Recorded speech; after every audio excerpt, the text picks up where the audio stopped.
औज़ुबिल्लाहिमिनश्शैतानिर्रजीम बिस्मिल्लाहिर्रहमानिर्रहीम। Okay students, आज हम कुछ डिफरेंट लॉजिक्स जो हमारी रहती थी उस पर हम बात करेंगे। तो हम काउंटर की लॉजिक्स पे बात कर रहे थे। काउंटर्स बेसिकली जैसे कि आपने देखा था कि लास्ट लेक्चर में हमने डिफरेंट वैरायटी ऑफ एग्जांपल्स किए थे जिसमें हमने काउंटर को यूज़ करते हुए डिफरेंट ऑपरेशंस को परफॉर्म किया था।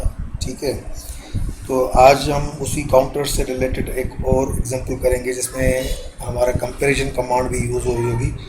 तो उसमें हम देखेंगे कि काउंटर और कंपैरिजन कमांड को यूज़ करते हुए हम किस तरीके से डिफरेंट ऑपरेशंस को परफॉर्म कर सकते हैं। ठीक है, तो आज का जो हमें एग्जांपल, सबसे पहले जो एग्जांपल हमें यहाँ पे दिया गया है उसमें जो चीज़ बताई जा रही है, code a logic in which when x1 is pressed once Y naught gets on. सही है, जैसे ही हमने किसी पुश बटन x1 को प्रेस किया पहली मर्तबा तो हमारा एक आउटपुट है वाई नॉट जो है वो ऑन हो जाना चाहिए, और उस टाइम पे हमारा जो दो आउटपुट हो रहे हैं y1 और y2 वो ऑफ रहने चाहिए। जब आपने x1 को एक मर्तबा प्रेस किया है तो आपका y नॉट ऑन रहना चाहिए, y1 और y2 ऑफ हो जाना चाहिए। उसी तरीके से आपने जब x1 को दूसरी मर्तबा प्रेस कर दिया, मतलब जब आप ट्वाइस सेकेंड टाइम प्रेस कर रहे हैं तो उस टाइम पे आपका जो y1 जो है वो ऑन हो जाना चाहिए, बाकी जो y0 और y2 है वो क्या हो जाना चाहिए, ऑफ हो जाना चाहिए। सही है, मतलब जो पहले y0 ऑन था वो भी ऑफ हो जाए और y2 भी ऑफ हो जाए, y1 जो दूसरी आउटपुट है वो आपकी क्या हो जाए, ऑन हो जाए।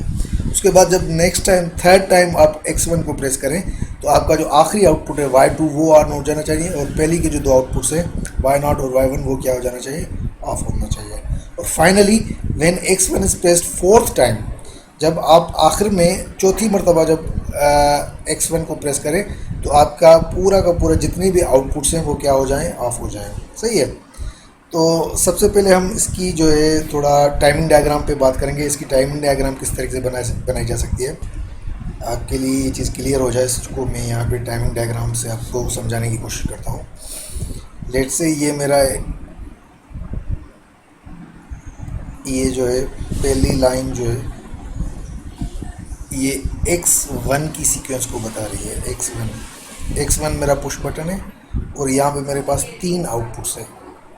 ये पहली लाइन जो है ये फर्स्ट आउटपुट को रिप्रेजेंट कर रही है y0 को,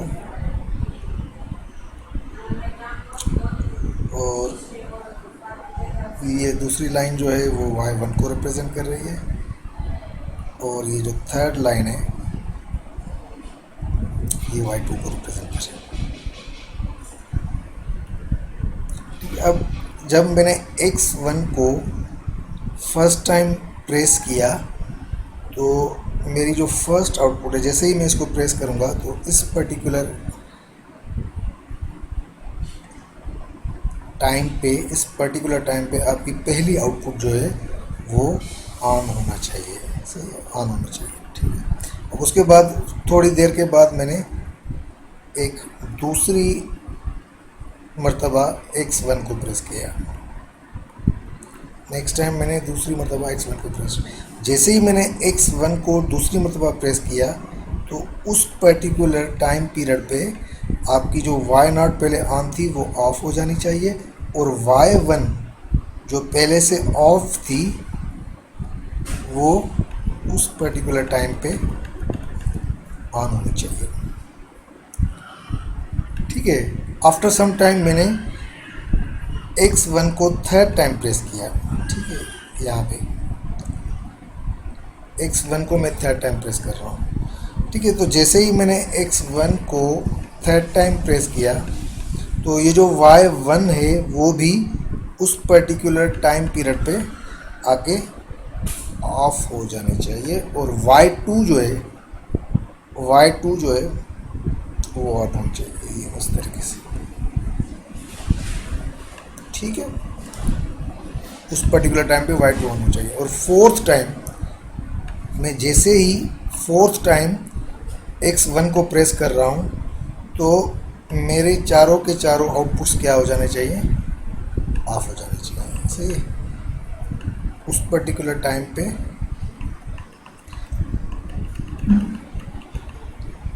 ये जो Y2 है वो ऑफ हो जाना चाहिए, क्योंकि Y0 और Y1 तो ऑलरेडी ऑफ होंगे, Y2 भी ऑफ हो जाना चाहिए। सही है, तो मेरे चारों के चारों तीनों के तीनों आउटपुट जो हैं वो उस पर्टिकुलर टाइम पे ऑफ हो जाना चाहिए। तो इसकी लॉजिक हमें डिफ़ाइन करनी है, डिज़ाइन करनी है अपने सॉफ्टवेयर पे। ठीक है, यही बेसिकली हमें एक्सरसाइज दी गई है। इस एक्सरसाइज को हमें परफॉर्म करना है अपने सॉफ्टवेयर पे और देखना है कि किस तरीके से हम इसकी लॉजिक डिफ़ाइन कर सकते हैं। ठीक है, तो सबसे पहले मैं इसको रब कर देता हूँ। होपफुली आपको टाइमिंग डायग्राम समझ में आ गया होगा और आपको जो एक्सरसाइज दी गई है वो भी आपको सही तरीके से समझ में आ गई होगी कि आपको करना क्या है। ठीक है, उसके बाद हम आ जाते हैं अपने सॉफ्टवेयर पे। सॉफ्टवेयर पे आगे सॉफ्टवेयर हमारा ISP सॉफ्ट है 3.09 वर्जन।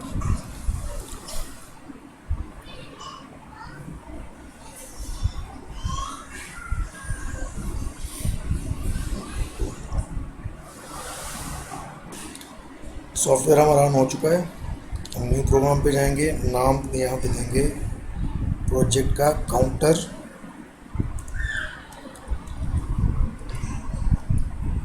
एंड कंपैरिजन, क्योंकि हम इसमें दोनों ही कमांड्स यूज़ करेंगे, कंपैरिजन की भी और काउंटर की भी। तो इसका नाम मैंने दे दिया काउंटर पब्लिक कंपैरिजन। नाम आप कुछ भी दे सकते हैं, इससे कोई फ़र्क नहीं पड़ता, ये आपकी अंडरस्टैंडिंग के लिए होता है। ठीक है, इसके बाद आप प्रोग्राम्स पे आ जाते हैं।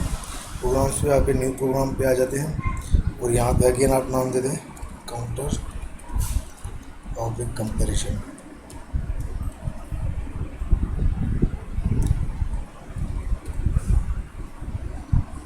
ठीक है, ओके कर दें इसको। ये आपके पास प्रोग्रामिंग एनवायरनमेंट बन गया। अब उसके बाद आपको करना क्या है, एक पुश बटन लेना है LDX1। एक पुश बटन लेना है जिसका नाम आपने दे दिया क्या, X1। लॉजिक पे फिर हम आके देखते हैं। एक पुश बटन है X1 जिसको मैंने मल्टीपल टाइम प्रेस करना है। एक मरतबा जब प्रेस करूँगा तो एक आउटपुट ऑन हो जाएगी, दूसरी मरतबा जब प्रेस करूँगा तो दूसरी आउटपुट ऑन हो जाएगी, और तीसरी मरतबा जब प्रेस करूँगा तो तीसरी आउटपुट ऑन हो जाएगी, और जो पहली दो आउटपुट्स ऑन थी वो ऑफ हो जाएगी। सही है, तो यही बेसिकली लॉजिक मुझे बनानी है। और आखिरी मरतबा जब मैं प्रेस करूँगा तो सारी के सारी आउटपुट्स जो ऑन थी वो ऑफ हो जाएगी। ठीक है, तो अब हम आ जाते हैं। सबसे पहले मैंने क्या किया है, X1 एक पुश बटन लिया है जिससे मैंने एक काउंटर को चलाना है। तो काउंटर के लिए जो सिंटेक्स है वो क्या है, CNT C0। अच्छा, अब मुझे कितनी मरतबा काउंट करवाना है, 4 टाइम्स काउंट करवाना है। सही है, मतलब 4 मरतबा मेरी काउंट होना चाहिए। पहली काउंट पे फर्स्ट टाइम जब मेरी काउंट आए तो मेरी Y0 ऑन हो जाए, और सेकंड टाइम काउंट पे Y2 ऑन हो जाए, और थर्ड टाइम काउंट पे Y3, और फोर्थ टाइम काउंट पे सारे के सारे आउटपुट्स क्या हो जाने चाहिए, ऑफ होना चाहिए। ठीक है, तो C0 को मुझे 4 टाइम्स लेना है। सही है, तो यहाँ पे जैसे ही मैंने सिंटेक्स लिखा CNT C0 4, तो यहाँ पे काउंटर आ गया।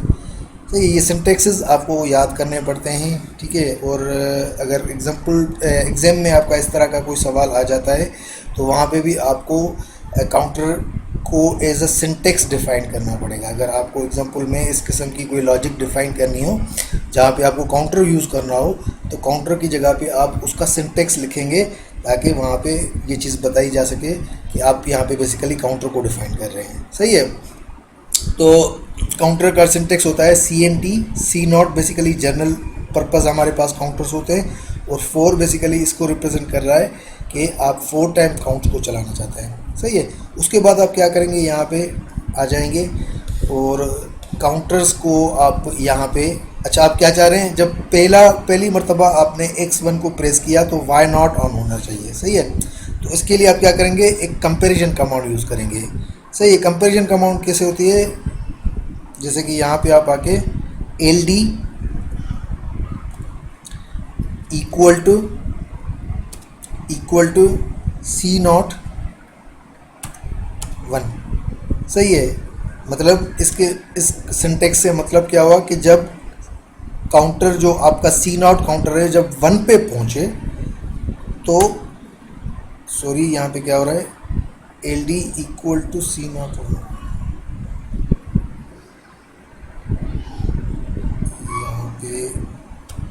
डिलीट करते हैं और यहाँ पे इक्वल टू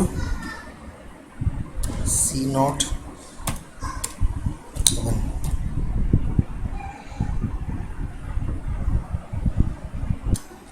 जी, तो जो सिंटेक्स है वो क्या है, L D equal to C01। सही है। इसका मतलब क्या हुआ कि जैसे ही काउंटर आपका 1 पे आएगा तो आप आउट वाई नॉट, आप वाई नॉट को जो है ऑन करवा लेंगे। ठीक है। उसके बाद मुझे क्या करना है, एक नेक्स्ट यहाँ पे नेटवर्क लेना है जिसमें काउंटर जब 2 पे आ जाए, L D equal to C02। Counter जब 2 पे आ जाए तो मेरी दूसरी आउट Y1 जो है वो ऑन होनी चाहिए। ठीक है। और उसके बाद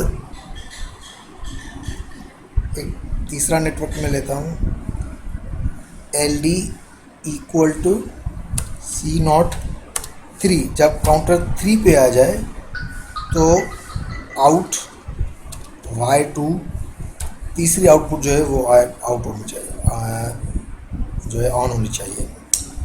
वाई नॉट ऑन पहले ऑन थी जब मैंने X1 को 1 टाइम प्रेस किया। ठीक है।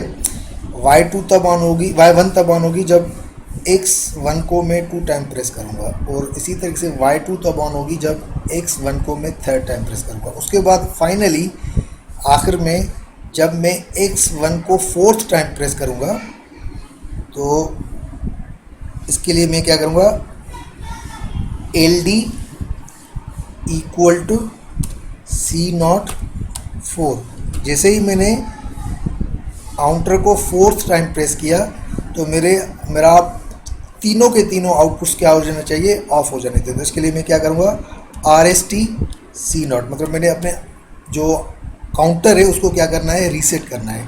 उसके लिए सिंटेक्स क्या होना है, RST C0।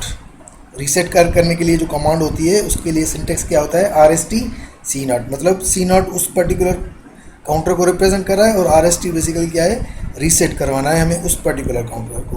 तो जैसे ही काउंटर रीसेट हो जाएगा तो मेरे तीनों के तीनों आउटपुट्स क्या हो जाएंगी, ऑफ हो जाएंगी। ठीक है। तो इस तरीके से हम किसी भी पर्टिकुलर जो गिवन इंस्ट्रक्शन है उनको हम जो है इम्प्लीमेंट कर सकते हैं। अब हम क्या करते हैं, इसको रन करते हैं। Run, yes. अच्छा, ड्राइवर इज स्टॉप, ड्राइवर को हमें ऑन करना पड़ेगा यहाँ से।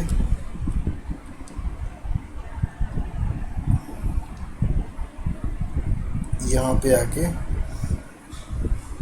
आप ड्राइवर को स्टार्ट करवा सकते हैं यहाँ से।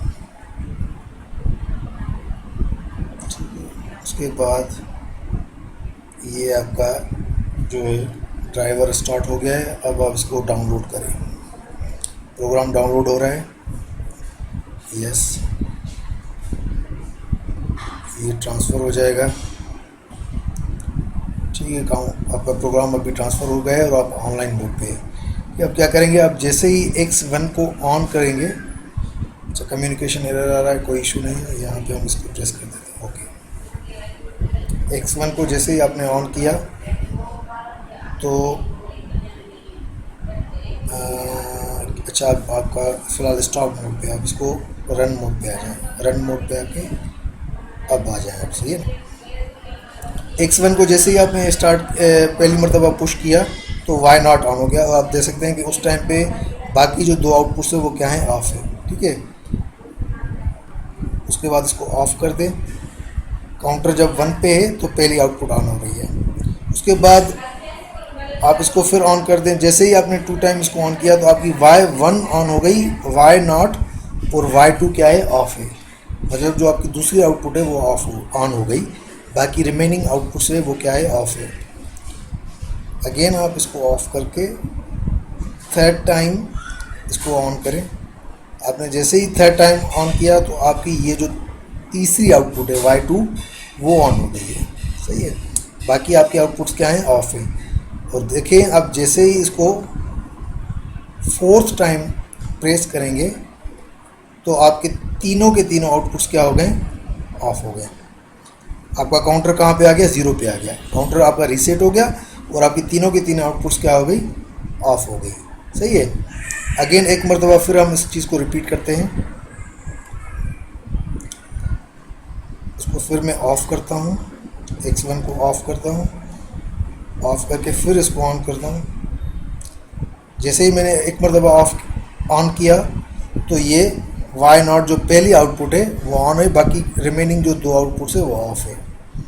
ठीक है, इसको मैंने ऑफ़ किया और नेक्स्ट टाइम प्रेस कर रहा हूँ, दूसरी मरतबा प्रेस किया तो Y1 ऑन हो गई और बाकी जो 2 आउटपुट्स है वो ऑफ है,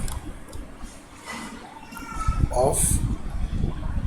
थर्ड टाइम जब मैं इसको प्रेस कर रहा हूँ तो तीसरी आउटपुट जो है वो ऑन हो रही है, ऑफ। और जब आखिरी मरतबा चौथी टाइम मैं प्रेस कर रहा हूँ तो तीनों ही आउटपुट्स जो हैं वो ऑफ हो रही हैं और काउंटर रीसेट हो रहा है, काउंटर बेसिकली 0 पे जा रहा है। यही लॉजिक मैंने डिफाइन की थी, जो कि आप यहाँ पे देख सकते हैं कि काम कर रही है। ठीक है, तो इस तरीके से आप इस किस्म की लॉजिक को परफॉर्म कर सकते हैं। ठीक है, फिर हम आ जाते हैं अपनी एक्सरसाइज पे। अब उसमें हमारे पास जो दूसरी एक्सरसाइज दी गई है, इसमें एक क्या है, I have a constant D10 in D0। मुझे क्या है यहाँ पे इस पर्टिकुलर एक्सरसाइज में मुझे डेटा रजिस्टर को यूज़ करना पड़ेगा। D0 बेसिकली एक डेटा रजिस्टर होता है। इससे रिलेटेड हम एक एग्जांपल पहले भी कर चुके हैं, आई थिंक लेक्चर नंबर 28 या 29 था, उन दोनों में से कोई एक लेक्चर था जिसमें हमने डेटा रजिस्टर से रिलेटेड एक एक्सरसाइज की थी। मतलब इसमें आप देख लीजिएगा 28, 29 या 30 जो लेक्चर था उसमें मैंने आपको डेटा रजिस्टर से रिलेटेड एक एक्सरसाइज करवाई थी कि किस तरीके से हम डेटा रजिस्टर्स को यूज़ कर सकते हैं और डेटा रजिस्टर्स बेसिकली होते क्या हैं। इस पर्टिकुलर एग्जांपल में भी हम डेटा रजिस्टर्स को यूज़ कर सकते हैं। सवाल क्या है, I have a constant 10 in D0। हमें एक कांस्टेंट जो है 10 जो है उसको D0 में स्टोर करवाना है। सही है, उसके बाद उस 10 को जो मैंने D0 में स्टोर करवाया उसको मल्टीप्लाई करवाना है 100 से। सही है, और उसमें फर्दर ऐड करवाना है 56 और सब्ट्रैक्ट करवाना है 14 फ्रॉम इट और फाइनली स्टोर इनटू D10। सही है, अब मुझे पहले क्या करना पड़ेगा, एक D0 अपना डेटा रजिस्टर इनिशियलाइज करवाना पड़ेगा जिसमें 10 को मुझे स्टोर करवाना पड़ेगा। उसके बाद मुझे एक मल्टीप्लाई की कमांड यूज़ करनी पड़ेगी जिसके साथ मैं 100 को D0 को मैं 100 के साथ मल्टीप्लाई करवा दूंगा और जो भी जिस पर्टिकुलर डेटा रजिस्टर में मैं वो पर्टिकुलर क्वालिटी जो वैल्यू है वो स्टोर करवाऊंगा उसके साथ मैं ऐड करवा दूंगा 56 को। उसके बाद फाइनली सब्ट्रैक्ट और फाइनली स्टोर करवा दूंगा D10। तो बेसिकली इस किस्म के जो ये अर्थमेटिक ऑपरेशंस है वो भी आप एक PLC पे परफॉर्म करवा सकते हैं। ठीक है, अब आप सोचेंगे कि ये अर्थमेटिक ऑपरेशन तो आप खुद भी कर सकते हैं या आप किसी कैलकुलेटर पे भी कर सकते हैं, तो ये सारी चीज़ें आप एक कंट्रोलर से क्यों करवा रहे हैं। तो बेसिकली काफ़ी इस किस्म की एप्लीकेशंस होती हैं जिसमें जो सेंसर से आने वाली जो डेटा है उस पर आप उसको या तो स्केल अप कर रहे होते हैं, मतलब उसको आप मल्टीप्लाई करवा रहे होते हैं, या उस पर डिफरेंट जो अर्थमेटिक ऑपरेशंस है वो आप करवाना चाहते हैं। तो उस केस में आपको क्या करना पड़ेगा, उस पर्टिकुलर डेटा को जो सेंसर से आ रही है उसको आप एक पर्टिकुलर डेटा रजिस्टर में स्टोर करवाएंगे और उस डेटा रजिस्टर से पे आप कोई ना कोई लॉजिक परफॉर्म करेंगे, कोई मल्टीप्लिकेशन की लॉजिक, कोई एडिशन की लॉजिक और डिफरेंट तरह की लॉजिक्स परफॉर्म करके आप उस वैल्यू को स्केल अप भी कर सकते हैं, स्केल डाउन भी कर सकते हैं। तो ये बेसिकली सारा काम हम अभी आज के इस एक्सरसाइज में करके देखेंगे कि किस तरीके से आप इस किस्म के अर्थमेटिक ऑपरेशंस को परफॉर्म कर सकते हैं। ठीक है, तो हम अगेन आ जाते हैं अपने सॉफ्टवेयर पे। इस सॉफ्टवेयर पे मैं सबसे पहले तो पुराना जो लिखा हुआ लॉजिक इसको डिलीट करता हूँ और मैं नई लॉजिक पे आ जाता हूँ। उसके लिए मुझे क्या करना है, सबसे पहले करना है एक बिट लेनी है LDM1000। ये बेसिकली एक जो बिट मैंने लिए M1000, ये बेसिकली वहाँ पे यूज़ होती है कि जहाँ पे आपके पास कोई भी पुश बटन ना हो। जैसे कि इस केस में जो एक्सरसाइज मुझे परफॉर्म करनी है इसमें मेरे पास इनिशियलाइज करवाने के लिए कोई मतलब जो है बिट नहीं है या कोई बटन नहीं है। जैसे कि लास्ट एग्जांपल में मैंने एक यहाँ पे बटन यूज़ किया था X1, सही है, लेकिन इस किस्म की एक्सरसाइज में आपको कोई भी अलग से बटन नहीं दिया गया या नहीं पूछा गया, तो उसके लिए आप किसी भी पर्टिकुलर कमांड को इनिशियलाइज करवाने के लिए कोई ना कोई पुश बटन यूज़ करते हैं। तो उस पुश बटन की जगह पे आप कोई यहाँ पे बिट यूज़ कर रहे हैं जो कि M1000 है। M1000 एक ऐसी बिट है जो कि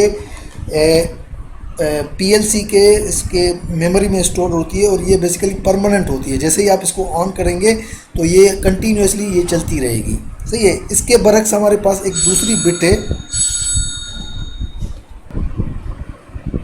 अच्छा, उसके बरक्स एक दूसरी बिट होती है, जैसे कि यहाँ पे मैं आपको डिफाइन करके दिखाता हूँ, LD M1002। ये दो बिट्स आप यूज़ कर सकते हैं। ये जो बिट होती है वो एक पर्टिकुलर टाइम पे सिर्फ ऑन होती है, सही है।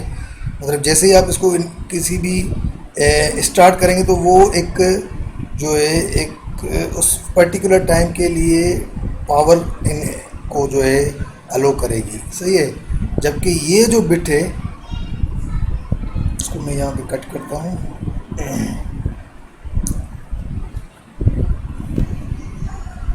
क्या हो रहा है?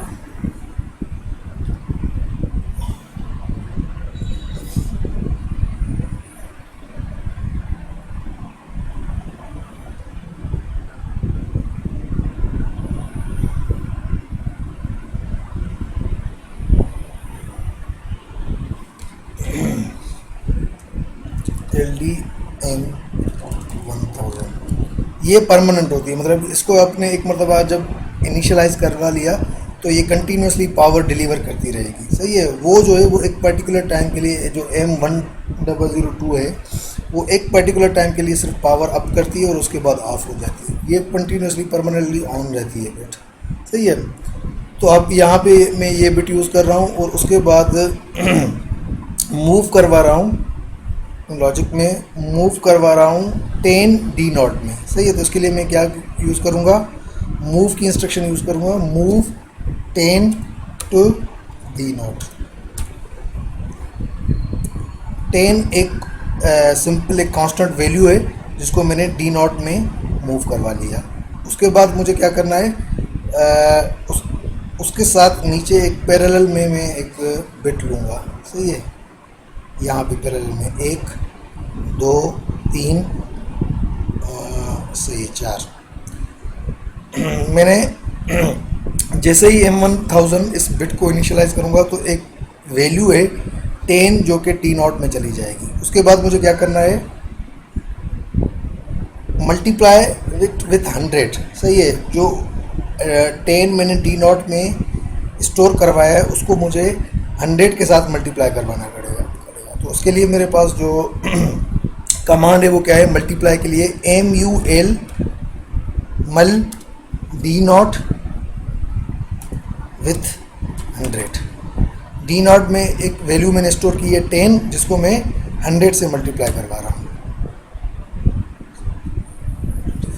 Sorry. MUL D0 space 100 space, sorry,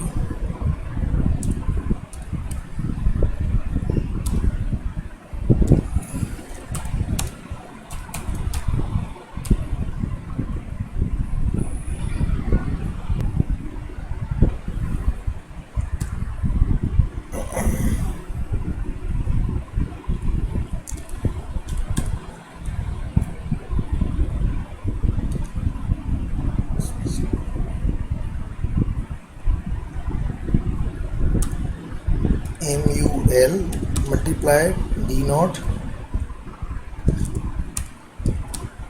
with D0 with 100 and store it D2 space included identifier why।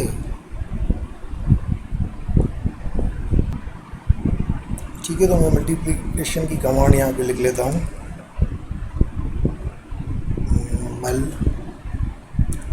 Multiply के लिए मल डी नॉट विथ 100 और स्टोर एट D2। सही, आप देख सकते हैं कि यहाँ पे कमांड आ गई मल्टीप्लिकेशन की, इसमें जो भी मैंने यहाँ पे स्टोर की है वैल्यू उसको मैं मल्टीप्लाई करा रहा हूँ 100 पे और उसको उस पर्टिकुलर वैल्यू को स्टोर करा रहा हूँ D2 से। सही है। उसके बाद क्या है, ऐड करवाना है उस पर्टिकुलर वैल्यू को 56 से। तो ऐड के लिए यहाँ पे मैं ऐड D2, जो वैल्यू D2 में स्टोर है उसको मैंने 56 के साथ ऐड करवा लिया और स्टोर करवा लिया D3 में। सही है।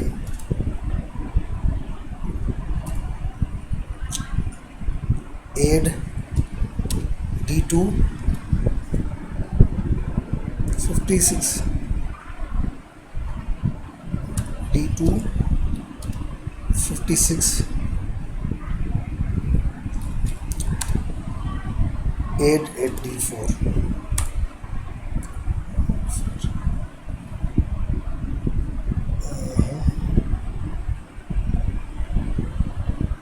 ऐड मैंने करवा लिया D2 को 56 के साथ और D4 में स्टोर करवा रहा हूँ। सही तो लिखा है, इसमें इशू क्या आ रहा है।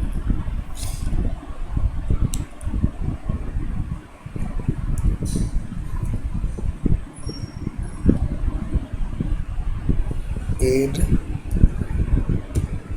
D2 add D2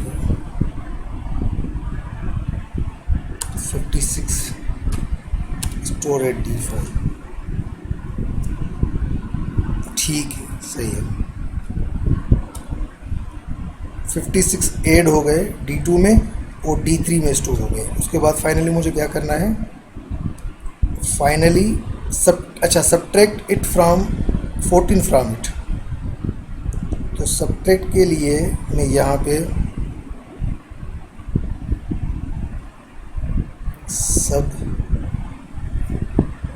subtract 14 D3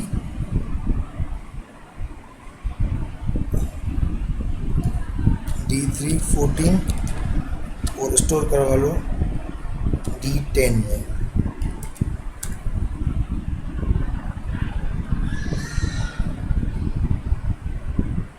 ये कहाँ पे आ गया? अच्छा, ये गलती ऐसे यहाँ पे आ गया, इसको अंडू करते हैं और यहाँ पे बेसिकली वो मुझे कमांड लिखते हैं।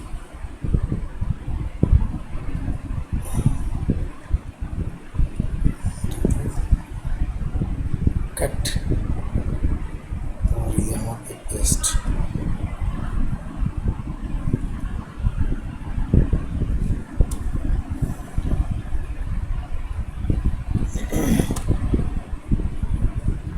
ठीक है। तो आप देख सकते हैं कि यहाँ पे पहले सबसे पहले मैंने 10 को मूव किया D0 में और D0 के साथ मैंने 100 को मल्टीप्लाई करवा दिया जो कि D2 में स्टोर होगा और जो भी वैल्यू आएगी उसको मैं 56 के साथ ऐड करवा दूंगा और D3 में स्टोर करवा दूंगा और यहाँ पे जो भी वैल्यू आएगी उसको मैं सब्ट्रैक्ट करवा दूंगा 14 से और D10 में स्टोर करवा दूंगा। सही है, यही मुझे बोला जा रहा है, फाइनली स्टोर इनटू D10। तो अब इसको मैं चला के देखता हूँ।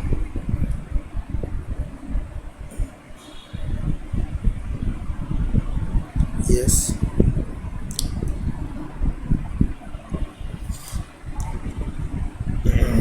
ओके, प्रोग्राम डाउनलोड हो रहा है। यस,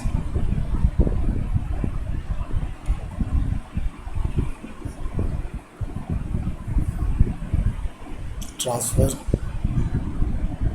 ओके,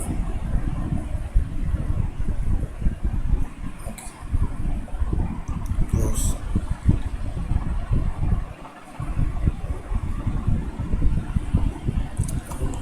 इसको मैं ऑफ करता हूँ पहले, उसके बाद मैं ऑन करूँगा।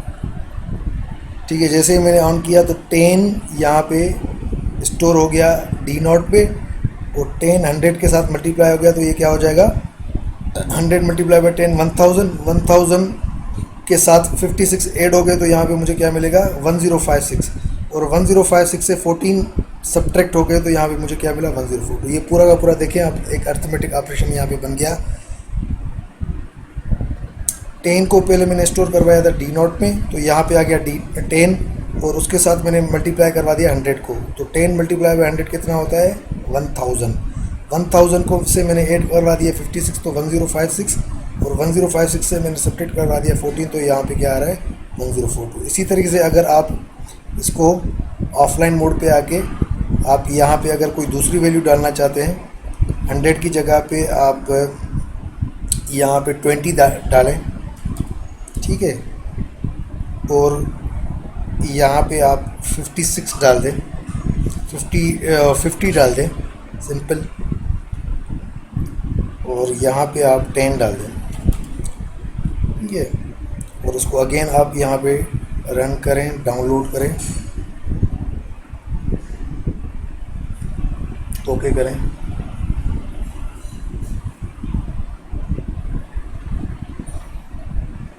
यस,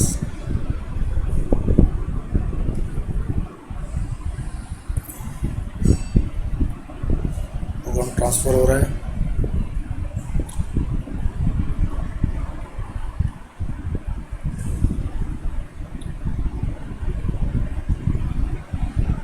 ठीक है, अब आप देख सकते हैं कि 10 को आपने मल्टीप्लाई करवा दिया 220 से, तो 20 मल्टीप्लाई बाई 10 कितना होता है 200। 200 से आप ऐड करवा दिया 50, तो 250, 250 को आपने सब्ट्रैक्ट करवा दिया 10, तो यहाँ पे मिले क्या गया 254। ठीक है, तो ये आप इस तरीके से कोई भी अर्थमेटिक ऑपरेशन परफॉर्म करवा सकते हैं, ठीक है। लेकिन अगर यहाँ पे जैसे कि मैंने ये जो यूज़ की है, यहाँ पे एक वैल्यू ली है जो मैंने अपने मतलब जो है ना तौर पे ली है। अगर मैं इस वैल्यू की जगह पे कोई एक ऐसी वैल्यू लेता हूँ जो कि मुझे लेट से एक सेंसर से मिल रही है, तो उसके लिए मैं क्या करूँगा, लेट से यहाँ पे एक मैंने नया नेटवर्क ले लिया। उस नए नेटवर्क पे मैंने एक एक पुश बटन ले लिया या एक सेंसर ले लिया जिसका नाम है X1।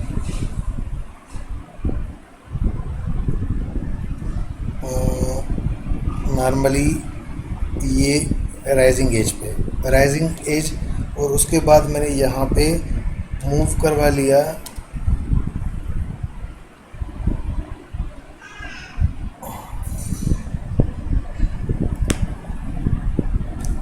टेन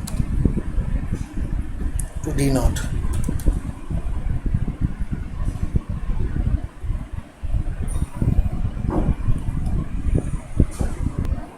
अच्छा, लेट से यहाँ पे मैंने एक सेंसर यूज़ किया है X1, और उसमें मैंने एक इंक्रीमेंट करवा रहा हूँ, इसकी जो भी वैल्यू आ रही है वो डी नॉट में, सही है।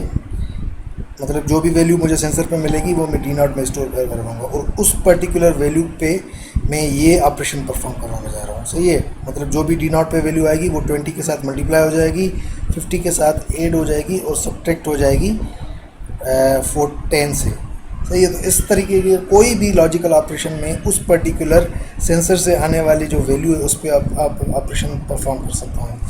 तो उसके लिए मुझे क्या यूज़ करना पड़ेगा, जो सेंसर है वो मैंने X1 के साथ कनेक्ट किया है, और उसके लिए मुझे इंक्रीमेंट की कमांड यूज़ करनी पड़ेगी। इंक्रीमेंट की कमांड यूज़ करके जो सेंसर की वैल्यू है वो मैं पर्टिकुलर डेटा रजिस्टर में डी नॉट में जो है वो स्टोर करवा दूँगा, और उस डी नॉट को आप फर्दर जो है उससे कोई ना कोई जो अर्थमेटिक ऑपरेशन है, मल्टीप्लिकेशन का, एडिशन का या सब्ट्रैक्शन का, वो आप परफॉर्म कर सकते हैं।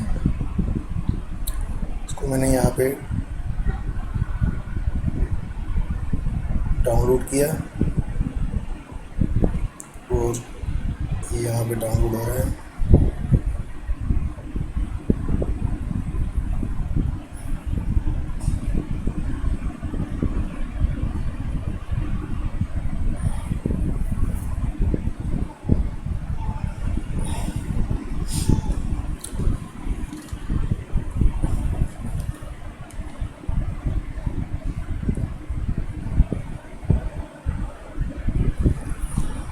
ट्रांसफर,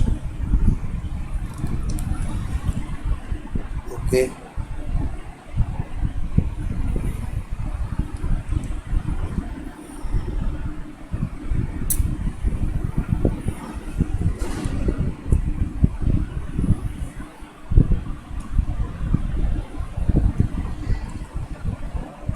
अब आप जैसे ही इसको इनेबल करेंगे, ऑन करेंगे, तो डी नॉट बेसिकली यहाँ पे कोई भी वैल्यू देगा। डी नॉट यहाँ पे लेट से पहले 1 था, तो ये 1 जो है वो 20 के साथ 8 मल्टीप्लाई हो रहा है, उसके बाद 8 हो रहा है 50 के साथ, सही है।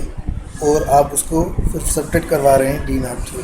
उसको फर्दर आप अगर एक मरतबा फिर आपने ऑफ कर दिया और एक मरतबा फिर आप ऑन करेंगे तो ये इंक्रीमेंट होती रहेगी। अब D2 की वैल्यू क्या हो रही है, 2।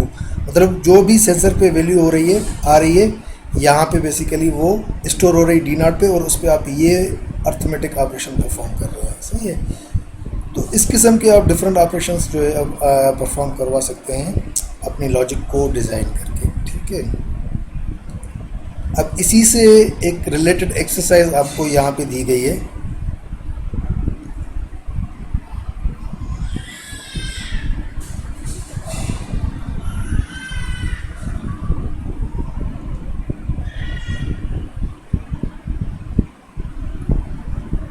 ये देखें, इसमें आपने मूव कमांड यूज़ की है, उसके बाद एडिशन की कमांड, सब्ट्रैक्शन की कमांड, मल्टीप्लिकेशन और डिवीजन की कमांड। अच्छा, उससे रिलेटेड एक एक्सरसाइज आपको दी गई कि आपको एक वैल्यू दी गई है सेंटीग्रेड में, और उस वैल्यू को आपको फ़ारेनहाइट में कन्वर्ट करना है, सही है। तो सेंटीग्रेड में जो भी आप वैल्यू पुट करते हैं, मूव लेट से सेंटीग्रेड जो है आपने 30 सेंटीग्रेड यहाँ पे वैल्यू पुट कर ली, और उसको आप फ़ारेनहाइट में कन्वर्ट करेंगे। तो उसके लिए जो आपके पास इक्वेशन होती है वो ये होती है कि सेंटीग्रेड को आप मल्टीप्लाई करते हैं 1.8 से और ऐड करवा देते हैं 32 से, सही है। तो आपके फ़ारेनहाइट में वैल्यू आ जाती है। तो इस किस्म के ऑपरेशन को आप किस तरीके से परफॉर्म कर सकते हैं, यहीं पे आप इन्हीं कमांड्स को यूज़ करते हुए आप सेंटीग्रेड की वैल्यू को फ़ारेनहाइट में कन्वर्ट कर सकते हैं। अगर आप यहाँ पे अगर थोड़ी जल्दी मैं आपको करवा के दिखा लूँ, यही एक्सरसाइज जो है, सेंटीग्रेड को हमें क्या करना है, फ़ारेनहाइट में कन्वर्ट करना है। तो सेंटीग्रेड के लिए मुझे क्या करना पड़ेगा, मूव करना पड़ेगा 30। सबसे पहले मैं क्या करूँगा, यहाँ पे इसको डिलीट करूँगा, इसको भी डिलीट कर दूँगा, और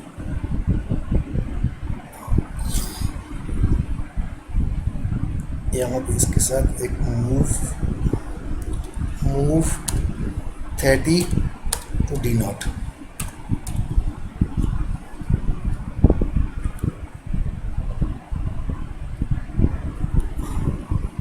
LD move 30 to D not.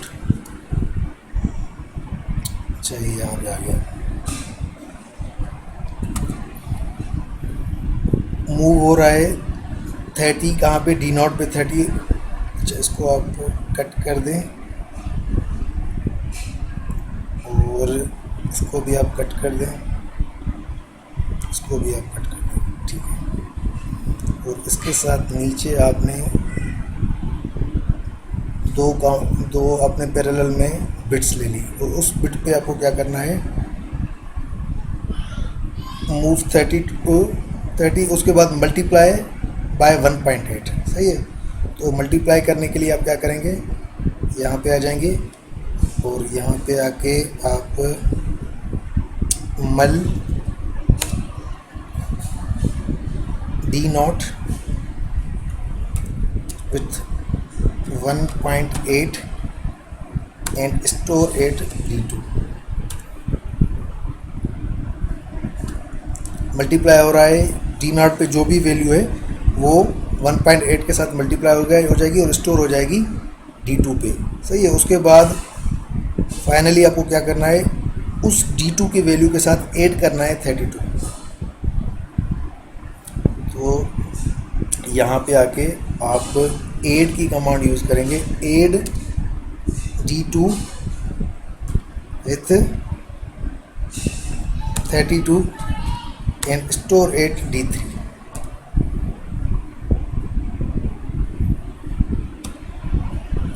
D2 के साथ आप ऐड कर देंगे 32 को और D3 में स्टोर करवा लेंगे, सही है। तो आपकी जो भी वैल्यू सेंटीग्रेड में थी वो फ़ारेनहाइट में कन्वर्ट हो जाएगी।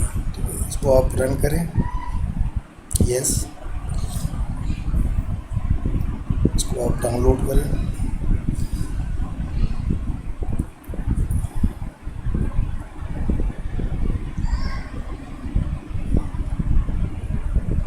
क्या एरर आ रहा है? एरर आ रहा है 1.8।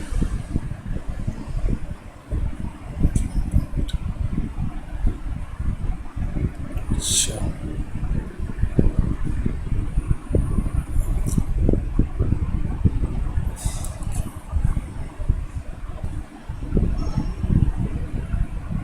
ठीक है। तो आप यहाँ पे देख सकते हैं कि 30 को मैंने पहले मूव करवाया था डी नॉट में और उसको मल्टीप्लाई करवा दिया। यहाँ पे मैंने 2 लिया है। बेसिकली हमको आपको 1.8 से मल्टीप्लाई करवाना होता है, लेकिन क्योंकि यहाँ पे एरर आ रहा था तो मैंने इसको 1.8 को की जगह पे 2 ले लिया है और उसको एक पर्टिकुलर डेटा रजिस्टर में स्टोर करवा दिया D2 में, जो कि 60 है। सही है। तो 30 मल्टीप्लाई बाई 2 कितना हो जाएगा? 60 में मैंने 32 को ऐड करवा दिया, तो यहाँ पे मुझे क्या मिल रहा है? 92।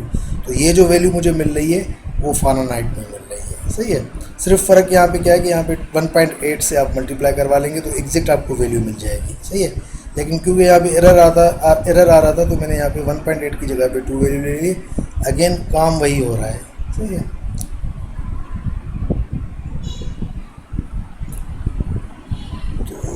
ये डिफरेंट लॉजिक्स को हमने आज की क्लास में परफॉर्म किया। बाकी कुछ और इंस्ट्रक्शंस है जो इसको हम इंशाल्लाह अपने आगे के जो क्लासेस है उसमें परफॉर्म करेंगे। तब तक हम इसको यहीं पे एंड करते हैं। अल्लाह हाफ़िज़।